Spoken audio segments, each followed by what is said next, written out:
Bismillahirrahmanirrahim. Assalamu alaikum. I am Dr. Usman and you are watching Astrological Guidance. आज की video में हमारा topic है monthly prediction of June 2023 for taurus ascendant. आज की video में हम उन लोगों के लिए बात करेंगे जिन भी लोगों का असेंडेंट टॉरस है कि उनका मंथ ऑफ जून कैसा गुजरेगा एस्ट्रोलॉजिकली। सबसे पहले हम बात करते हैं सन के हवाले से। देखें, जितने भी लोग टॉरस असेंडेंट वाले हैं, सन आप लोगों के चार्ट के अंदर आपके 4th हाउस को कंट्रोल करता है और इस वक्त मूव कर रहा है आपके 1st हाउस के अंदर, आपके असेंडेंट में, in the sign of Taurus. Sun यहाँ पे मौजूद रहेगा आपके 1st हाउस के अंदर 15 जून तक। उसके बाद मूव करके आपके 2nd हाउस के अंदर चला जाएगा, जेमिनी साइन के अंदर। 4th हाउस कंट्रोल करता है आपके मदर को, मदर के साथ आपके रिलेशन को, आपके प्रॉपर्टी मैटर्स को, आपकी व्हीकल, आपकी कन्वीनियंसी, आपकी हैप्पीनेस, आपके इमोशंस। 1st हाउस डील करता है आपको, आपके तमाम एस्पेक्ट ऑफ ज़िंदगी, आपकी कैसी रहेगी लाइफ, आपके तमाम लाइफ के मामलात कैसे होंगे, आपकी नेचर, आपकी फिजिक, आपकी पर्सनैलिटी, आपकी general health. All of this thing is seen from 1st house. ये सारी चीज़ें आपके 1st हाउस से देखी जाती हैं। तो हम ऐसा एक्सपेक्ट कर सकते हैं कि मंथ ऑफ जून के अंदर आपका मेजरली फोकस जो होगा या तो आपके फैमिली मैटर, या फिर आपकी मदर्स, या फिर आपकी होम कन्वीनियंसी, व्हीकल, या फिर आपकी हेल्थ, पर्सनैलिटी, या फिर आपके ऊपर रहेगा, क्योंकि सन जिस भी हाउस के अंदर मूव करता है उस हाउस के सिग्निफिकेंस को इल्यूमिनेट कर देता है। 15 जून के बाद जब सन मूव करके आपके 2nd हाउस के अंदर आ जाएगा, जेमिनी साइन के अंदर, तो हम ऐसा एक्सपेक्ट कर सकते हैं उस वक्त सन जो है अपनी ही प्लेस से, अगर हम 4th हाउस से काउंट करें तो 1 2 3 4 5 6 7 8 9 10 11 मीन्स 4th हाउस जो है, 2nd हाउस जो है, वो 4th हाउस से 11 प्लेसेस अवे है। 11 दफ़ा अगर हम काउंट करेंगे तो 2nd हाउस आएगा, और 11वां हाउस जो होता है वो गेंस को रिप्रेजेंट करता है। तो किसी भी हाउस से जो 11वां हाउस होगा वो उसके गेंस को रिप्रेजेंट करता है, उसके फ़ायदे को रिप्रेजेंट करता है, उस हाउस के मफादात को रिप्रेजेंट करता है। तो हम ऐसा एक्सपेक्ट कर सकते हैं 15 जून के बाद आप कोई ना कोई अपने घर के लिए कोई अच्छी चीज़ परचेज़ करें, या फिर फीलिंग्स के रिलेटेड कोई हैप्पीनेस का इवेंट हो आपके होम के रिलेटेड, या फिर आपके इमोशंस के रिलेटेड कहीं ना कहीं से आपको मेंटल पीस या फिर हैप्पीनेस हासिल हो, या फिर आप कोई ना कोई अच्छी चीज़ अपने घर के लिए परचेज़ करें 15 जून के बाद, क्योंकि 2nd हाउस इन सारी चीज़ों को डील करता है। मगर यहाँ पे एक चीज़ केयरफुल रहने की ये है, सन ईगो को भी रिप्रेजेंट करता है, और 2nd हाउस डील करता है आपकी फैमिली से, फैमिली लीनिएज, स्पीच, आपकी वेल्थ, आपकी सेविंग। तो आपके ईगो में आके बहस व मुबाहिसा होने के चांसेस होंगे अपने फैमिली मेम्बर से, या फिर आप जिन लोगों को प्यार करते हैं, जिनको अपना समझते हैं फैमिली की तरह, उन लोगों से। तो हम इस तरह के रिजल्ट सन से एक्सपेक्ट कर सकते हैं आफ्टर 15 जून। अब हम बात करते हैं मरकरी के हवाले से। देखिए, जितने भी लोग टॉरस असेंडेंट वाले हैं, मरकरी आप लोगों के चार्ट के अंदर आपके 2nd हाउस को कंट्रोल करता है और आप लोगों के 5th हाउस को कंट्रोल करता है, और इस वक्त मूव कर रहा है आपके 12th हाउस के अंदर, एरीज साइन में, जहाँ पे जुपिटर और राहु पहले से मूव कर रहा है। मरकरी आपके 12th हाउस के अंदर लास्ट मंथ रिट्रोग्रेड भी हुआ था, 14 मई को ही रिट्रोग्रेड मोशन से बाहर आया है, और अब मरकरी डायरेक्ट मोशन के अंदर मूव कर रहा है, मीन अपनी सीधी चाल के अंदर मूव कर रहा है, और वो कुछ दिनों के अंदर राहु से आगे मूव कर जाएगा। हमने वाइट बोर्ड पे ये चीज़ मेंशन की है, 8 जून को मरकरी आपके 12th हाउस से निकल के आपके 1st हाउस के अंदर आ जाएगा, मगर 15 जून तक सन आपके 1st हाउस के अंदर ही रहेगा। अब जब भी कोई भी प्लैनेट सन के बहुत ज़्यादा करीब आ जाता है तो वो प्लैनेट कंबस्शन में आ जाता है। तो 15 जून तक फिर भी आपको मरकरी के रिलेटेड, आपके 5th हाउस के रिलेटेड मैटर्स जो भी होते हैं, आपके चिल्ड्रन, आपके लव रिलेशनशिप, आपकी मेंटल एबिलिटीज़, आपकी अर्ली एजुकेशन, आपकी प्लानिंग एबिलिटीज़, और आपके 2nd हाउस के रिलेटेड मैटर्स मीन्स आपकी फैमिली, आपकी वेल्थ, आपकी स्पीच, आपकी सेविंग, उनसे आपको केयरफुल होकर रहने की ज़रूरत है। अपनी स्पीच के रिलेटेड केयरफुल होने की ज़रूरत है, क्योंकि मरकरी जनरली स्पीच को रिप्रेजेंट करता है और सन के साथ कंबस्शन में होगा। जब 15 जून के बाद सन यहाँ से मूव करके आपके 2nd हाउस में आ जाएगा तो मरकरी आपके 1st हाउस के अंदर अकेला हो जाएगा। तो हम पॉजिटिव रिजल्ट एक्सपेक्ट कर सकते हैं 15 जून के बाद मरकरी से।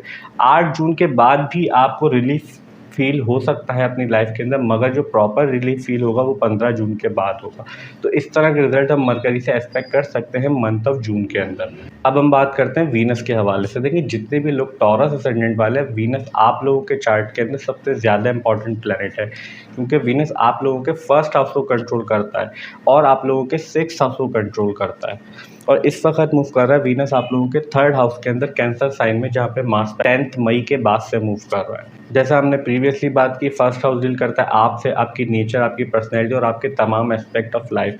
6th हाउस डील करता है आपके court case, litigation, arguments, fights, आपकी डेली रूटीन, आपके लोन्स, कर्जे, डेप्थ। यहाँ पे एक इम्पॉर्टेंट चीज़ है जो डिस्कस करनी ज़रूरी है। केतु आप लोगों के 6th हाउस के अंदर मार्च 2022 से मूव कर रहा है, तो हम ऐसा एक्सपेक्ट कर सकते हैं कि आपको 6th हाउस के रिलेटेड मार्च 2022 से डिस्टर्बिंग रिजल्ट मिल रहे हैं और अभी तक मिल रहे होंगे, क्योंकि केतु यहाँ पे अक्टूबर 2023 तक प्रेजेंट रहेगा। और इस वक्त आपके 6th हाउस का और 1st हाउस का लॉर्ड आपके 3rd हाउस के अंदर मूव कर रहा है। 3rd हाउस डील करता है आपके यंगर सिबलिंग से, आपके कम्युनिकेशन से, आपके नेबर्स, कजन, आपके चाइल्डहुड फ्रेंड्स, आप मेनली आपकी एफर्ट्स, आपकी हॉबीज़, आपके राइटिंग स्किल्स, आपकी स्किल्स जर्नल देखे जाते हैं 3rd हाउस से। मगर मेनली आपका कम्युनिकेशन देखा जाता है, तो हम ऐसा एक्सपेक्ट कर सकते हैं कि आपके 6th हाउस की जितनी भी डिफ़िकल्टीज़ होंगी मंथ ऑफ जून के अंदर, आप मेजरली वो कम्युनिकेशन के रिलेटेड होंगी। आप कम्युनिकेशन के थ्रू उनको सॉल्व कर रहे होंगे या उनको डील करेंगे, कि ज़्यादातर मेजरली, क्योंकि क्योंकि जो 6th हाउस का लॉर्ड है, जो प्रॉब्लम्स का लॉर्ड है, जो ऑब्स्टेकल्स का लॉर्ड है, वो कम्युनिकेशन के हाउस के अंदर मूव कर रहा है। और वीनस कैंसर साइन के अंदर अच्छा परफॉर्म करता है, मगर फिलहाल जो है मार्स वहाँ पे ऑलरेडी मूव कर रहा है, जहाँ पे मार्स डिप्लीटेशन साइन के अंदर है। कैंसर साइन के अंदर मार्स बहुत अच्छा परफॉर्म नहीं करता, मार्स बैड रिजल्ट देता है, मार्स वीक होता है बहुत कैंसर साइन के अंदर। तो हम ऐसा एक्सपेक्ट कर सकते हैं कि मंथ ऑफ जून के अंदर आपकी प्रॉब्लम जितनी भी होती हैं, आप उनको टैकल करने की कोशिश तो करेंगे, मगर वहाँ से आपको कुछ ना कुछ प्रॉब्लम मिलती ही रहेगी।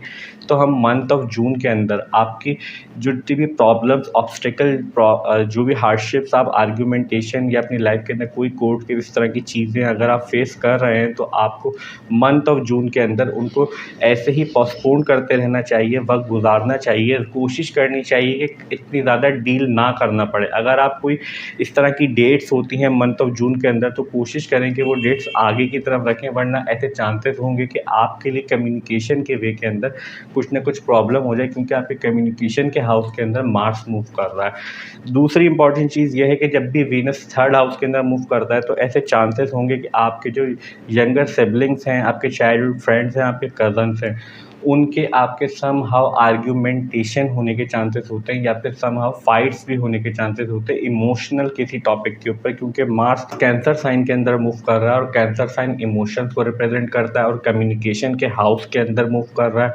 मीन्स इमोशनली कम्युनिकेशन के अंदर आर्ग्यूमेंटेशन होने के चांसेस होंगे आपके यंगर सिबलिंग से, आपके कज़न से, आपके चाइल्डहुड फ्रेंड से। तो आपको इन सारे मामला से केयरफुल होने की ज़रूरत है। अब मंथ ऑफ जून के अंदर अगर कोई इस तरह की सिचुएशन अराइज भी हो, तो उसको डिले करने की कोशिश कीजिएगा, या फिर उसको नेग्लेक्ट करने की कोशिश कीजिएगा, अवॉइड करने की कोशिश कीजिएगा आर्ग्यूमेंट जिनसे आप चाहते हैं कि आपके मामला ना बिगड़े। क्योंकि जब मंथ ऑफ जून आगे निकलेगा और जून गुजर जाएगा और वीनस यहाँ से आगे मूव कर जाएगा, तो इन सारे मैटर से आपको रिलीफ फील होगा। तो हम इस तरह के रिजल्ट एक्सपेक्ट कर सकते हैं वीनस से मंथ ऑफ जून के अंदर। अब हम बात करते हैं मून के हवाले से। देखें, जितने भी लोग टॉरस असेंडेंट वाले हैं, मून आप लोगों के चार्ट के अंदर आपके 3rd हाउस को कंट्रोल करता है और इस वक्त मूव कर रहा है आपके 8th हाउस के अंदर, सेजिटेरियस साइन के अंदर। देखिए, मून जो है बहुत फास्ट मूविंग प्लैनेट। ये जो व्हाइट बोर्ड पे आप प्लैनेट की पोजीशन देख रहे हैं, ये हमने 6 जून के अकॉर्डिंग सेट किया और हम उसी को बेस बना के पूरे मंथ के लिए प्रेडिक्ट कर रहे हैं। हम इसलिए ऐसा कर रहे हैं क्योंकि मून जो है बहुत फास्ट मूविंग प्लैनेट है, बहुत जल्दी एक साइन से दूसरे साइन के अंदर मूव कर जाता है, 2.5 दिन के अंदर मूव कर जाता है। अगर हम कोशिश करेंगे कि मून को 1 बाय 1 ईच हाउस के लिए मंथली प्रेडिक्शन वीडियो के अंदर डिस्क्राइब करें, तो हमारे लिए काफ़ी डिफिकल्ट हो जाएगा और वीडियो बहुत लंबी हो जाएगी। मगर हम यहाँ पे कोशिश करेंगे कि आपको मून का ट्रांजिट देखने का तरीका समझा सकें, ताकि आप अपने चार्ट के अंदर ईजिली मून का ट्रांजिट देख सकें और समझ सकें। सबसे पहले, जब भी ट्रांजिट के अंदर मून जो है 6th, 8th और 12th हाउस से मूव कर रहा होता है, उन दिनों के अंदर ऐसे चांसेस होते हैं कि हमें कुछ ना कुछ प्रॉब्लम, परेशानी, डिफ़िकल्टी लाइफ के अंदर फेस करनी पड़े, क्योंकि ये हाउसेस जो होते हैं एस्ट्रोलॉजी के अंदर नेचुरली मैलेफिक हाउस कंसिडर किए जाते हैं। सम हाउ इन हाउसेस से कुछ ना कुछ ऑब्स्टेकल, डिफ़िकल्टी, परेशानी, आइसोलेशन, ये सारी चीज़ें एसोसिएट होती ही हैं। और मून जो है बहुत सेंसिटिव और डेलिकेट प्लैनेट कंसिडर किया जाता है, बहुत जल्दी इन्फ्लुएंस हो जाता है किसी भी पॉजिटिविटी से भी और नेगेटिविटी से भी। दूसरी इंपॉर्टेंट चीज़ क्या होती है मून का ट्रांजिट देखने के लिए, वो ये होती है जब भी मून ट्रांजिट के अंदर किसी भी नेचुरली मैलेफिक प्लैनेट के पास से मूव कर रहा होता है, किसी भी हाउस के अंदर से, और नेचुरली मैलेफिक प्लैनेट कौन कौन से होते हैं, such as Saturn, Rahu, Ketu, Mars. जब भी किसी भी हाउस के अंदर से इन प्लैनेट के पास से मूव कर रहा होता है, तो उन दिनों के अंदर भी हमें ऐसे चांसेस होते हैं कुछ ना कुछ प्रॉब्लम, परेशानी, डिफ़िकल्टी लाइफ़ के अंदर फेस करनी पड़े।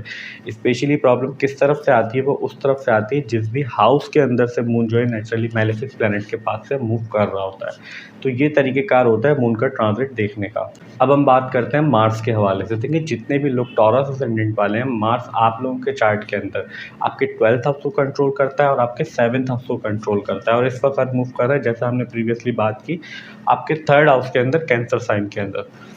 जैसा आप लोगों को पता है, फर्स्ट हाउस डील करता है आपसे, आपकी पर्सनैलिटी से, आपकी नेचर से, आपकी होल एस्पेक्ट्स ऑफ लाइफ से, आपकी जनरल हेल्थ से, और 7th हाउस डील करता है आपके रिलेशनशिप से, आपके स्पाउस से, आपके मैरिज से, आपके जनरल रिलेशनशिप से, आपके बिजनेस पार्टनरशिप से, आपके पार्टनरशिप से, और ऑल द अदर पीपल जिनसे आप मिलते हैं लाइफ के अंदर, जितने भी दूसरे लोग होते हैं उन सबको हम 7th हाउस से देखते हैं। किस तरह से आप मिलते हैं, कितनी रिस्पेक्ट आपको मिलती है दूसरों से, ये भी हम 7th हाउस से देखते हैं। और आपकी स्टेटस, आपकी पावर, आपकी फेम सम हाउस 10th हाउस के साथ साथ 7th हाउस से भी देखी जाती है। तो उसका लॉर्ड इस टाइम पे वीक पोजीशन पे आपके 3rd हाउस के अंदर मूव कर रहा है। जैसा हमने प्रीवियसली बात की जब हम वीनस के बारे में बात कर रहे थे कि मार्स फिलहाल जो है डिबिलिटेशन साइन के अंदर है, मीन्स अपनी वीक साइन के अंदर प्रेजेंट है।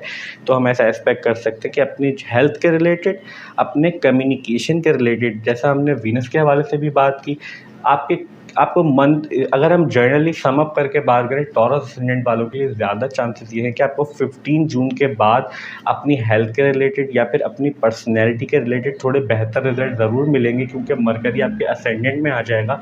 मगर आपकी जो प्रीवियसली जो प्रॉब्लम्स चल रही हैं, क्योंकि आपके 6th हाउस के अंदर केतु मूव कर रहा है, तो उनके अंदर आपको पोस्टपोन करने की ज़रूरत है, ज़्यादा घुसने की ज़रूरत नहीं है। इस मंथ ऑफ जून के अंदर कोशिश करेंगे इनको इस वक्त सॉल्व करने की कोशिश ना करें, क्योंकि अगर इस वक्त सॉल्व करने के लिए पीछे पड़ जाएंगे आप, तो आपके कम्युनिकेशन, आर्ग्यूमेंटेशन और आपको प्रॉब्लम फेस करनी पड़ेंगी ज़्यादा, और ये मामला अभी सेटल डाउन नहीं होंगे। मंथ ऑफ जून के बाद जब मार्स अपने वीक पोजीशन से निकल जाएगा और वीनस आगे मूव कर जाएगा, तब हम कुछ ना कुछ रिलीफ एक्सपेक्ट कर सकते हैं। तो हम इस तरह के रिजल्ट मंथ ऑफ जून के अंदर एक्सपेक्ट कर सकते हैं टॉरस असेंडेंट वालों के लिए। मंथ ऑफ जून के अंदर 3 मेजर एस्ट्रोलॉजिकल इवेंट्स होने हैं। पहला इवेंट्स होना है, जैसा हमने बात करी, मरकरी 8 जून को आपके 12th हाउस से निकल के आपके 1st हाउस के अंदर मूव कर जाएगा।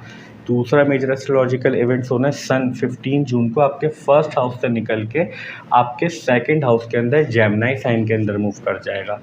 तीसरा सबसे ज़्यादा इम्पॉर्टेंट और मेजर इवेंट जो है वो सैटर्न रिट्रोग्रेड हो जाएगा 18 जून को आप लोगों के 10th हाउस के अंदर, जैसा हमने यहाँ पे मेंशन किया है, और 14 नवंबर 2023 तक रिट्रोग्रेड मोशन के अंदर रहेगा। सैटर्न आपके 9th हाउस से निकल के 10th हाउस के अंदर आया है अभी साल के शुरू के अंदर 17 जनवरी 2023 को, और यहाँ पे 2.5 साल के लिए प्रेजेंट रहेगा। मगर फ़िलहाल सैटर्न रिट्रोग्रेड मोशन के अंदर आ जाएगा 18 जून के बाद से, और 4 नवंबर 2023 तक रिट्रोग्रेड मोशन के अंदर ही रहेगा। बाकी जितने भी प्लैनेट हैं like Saturn, Jupiter, Rahu, Ketu, इनको हमने अपनी ईयरली प्रेडिक्शन वीडियो के अंदर डिटेल में डिस्क्राइब किया है। अगर आप इंटरेस्टेड हैं और इनके रिज़ल्ट समझना चाहते हैं कि पूरे 2023 के अंदर इनके क्या-क्या रिज़ल्ट होंगे और आपकी ज़िंदगी पे क्या-क्या असरात हो सकते हैं, तो आप ईयरली प्रेडिक्शन की प्लेलिस्ट में से जाके अपने असेंडेंट के लिए वीडियो देख सकते हैं। आई होप कि वो आप लोगों के लिए हेल्पफुल प्रूव होगी। हमारी आज की video monthly prediction for the month of June 2023 for taurus ascendant यहीं तक थी। आई होप कि वीडियो आपको अच्छी लगी होगी और आप लोगों के लिए हेल्पफुल होगी, और अगर वीडियो हेल्पफुल हो तो प्लीज़ वीडियो को लाइक कीजिए, चैनल को सब्सक्राइब कीजिए। मिलते हैं नेक्स्ट वीडियो में, जब तक के लिए अल्लाह हाफ़िज़, टेक केयर।